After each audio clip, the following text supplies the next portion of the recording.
everyone, welcome back to Sweet Yellow House, and again it's time for our Throwback Thursday video. I hope you enjoy this craft. This is one of my absolute favorites. I just love the way that this turned out. If you haven't subscribed, please do hit that little button and let's get started. And here's the inspiration piece, this antique sign. So I grabbed my olive crest mold, paper, clay, and the type bond.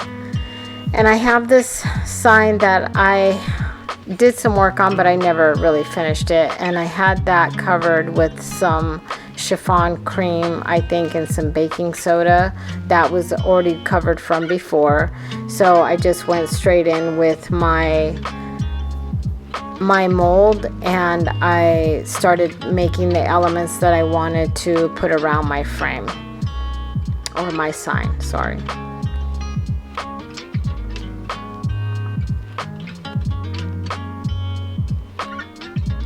Once I got everything set up, I glued those down and I let that glue set up as well. Once that was dry, I grabbed my linen white and I mixed that with some fairly heavily baking soda because I wanted some really great texture in this sign. And so I did about 3 coats of that, making sure that I got into the crevices and to keep the texture. So I grabbed once that was dry, I grabbed my Chateau IOD paint inlay, and this is the first time I'm using this kind of product, so I was a little kind of nervous about it, but I decided that I was just gonna go for it and see what happens. So here I'm just looking for some pieces that I want to use on my sign. And once I got those picked out and established, then I went ahead and grabbed my linen white, just the paint, no baking soda. Here I'm marking that inlay paper so I know exactly where I'm going to put it down at. So I'm going to do one side and then the other.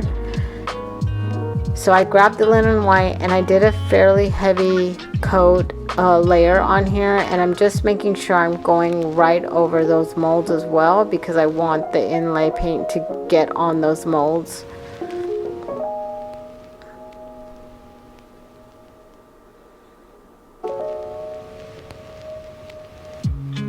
Once I got that paint down, I'm going to measure up where I'm going to put that, and then I'm going to start pressing that down. I'm going to spray that fairly heavily because I want that inlay paper to wrap around those molds because I want it to make sure that I get into those crevices. So I'm just using a paper towel to kind of press that in there.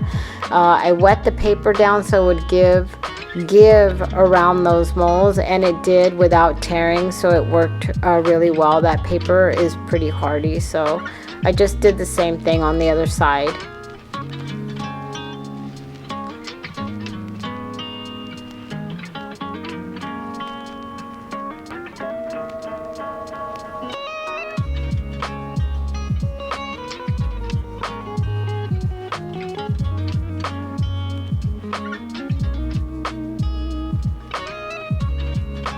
I was really happy how the inlay paper held up to this because I was fairly rough pressing it in there.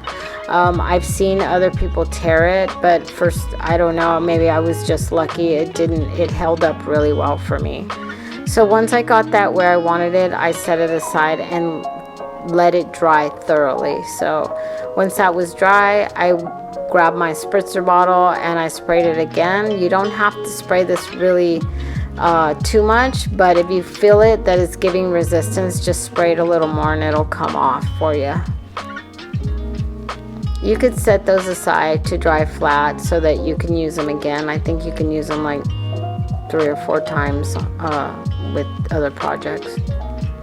So once I got that paper off and I let it kind of dry from the water that was there, I grabbed a little spritzer bottle and I mixed 50% of the big top and I mixed the other 50% of water, and I'm putting that in a sprayer to spray that on because if you try to brush a sealer on, take the chance of smearing that inlay paint, and you don't want to do that after you've done all this hard work.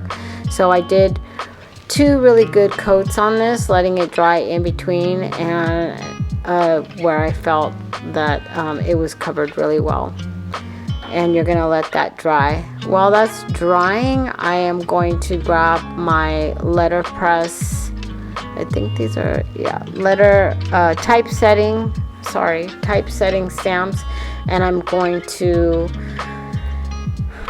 take the letters out that I want. I'm going to spell the word antique out, and I'm going to use my black IOD ink and stamp that down on my sign.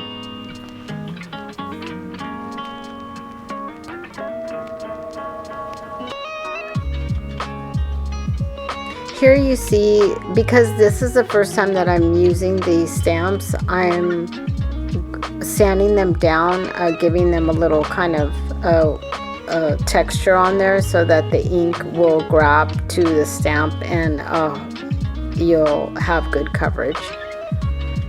Sometimes if you don't, you get little splotches where the ink will like kind of, you know, gather up together. It won't cover it really well, and you'll have some empty spots, but when you sand it, then it gives it a little tooth for that ink to kind of get into. So once I got that all covered, I adjust my sign to see where I'm going to, making sure that I got that centered as best I can, and I press down. As you can see, I'm holding it with one hand and pressing with the other, making sure that I'm not moving both my hands at the same time, because then you have a risk of moving that and smearing that around. So once I let that black ink set up for about 30 minutes, I'm grabbing that spray of the Big Top in water again, and I'm doing 2 really good coats over that to seal in that stamping. Once that was dry, I'm grabbing my antiquing wax, and I found these 2 little birds from the birdsong mold that I had laying around, and I'm just antiquing those with some antiquing wax mixed with water, and then I'm gonna set those aside. With the same antiquing wax and water mixture, I'm going over the rest of the sign, making sure that I get into the crevices of those molds, because normally when something ages, it ages more around anything that has some kind of texture to it. So I'm just going over everything and putting on and wiping back until I get it exactly the way that I want it to look. I grab my glue gun and my Titebond, and I'm gonna start to put down the 2 the birds that I found. I ended up putting 3 birds here, and I use the Titebond for a longer term, but it has to set up, and I'm using the glue gun for immediate setup on that. And that's how those turned out. I hope you guys enjoyed that project. Like I said, I love it so much, and thank you for spending your time with me today. I hope you guys are enjoying this series. I know I am. And if you haven't gone over to my website, please go over and check it out. I have so many of my projects uploaded there for sale. If you haven't subscribed, please do. I am so close to my goal of 5,000. I hope you guys have a great weekend, and I will see you soon.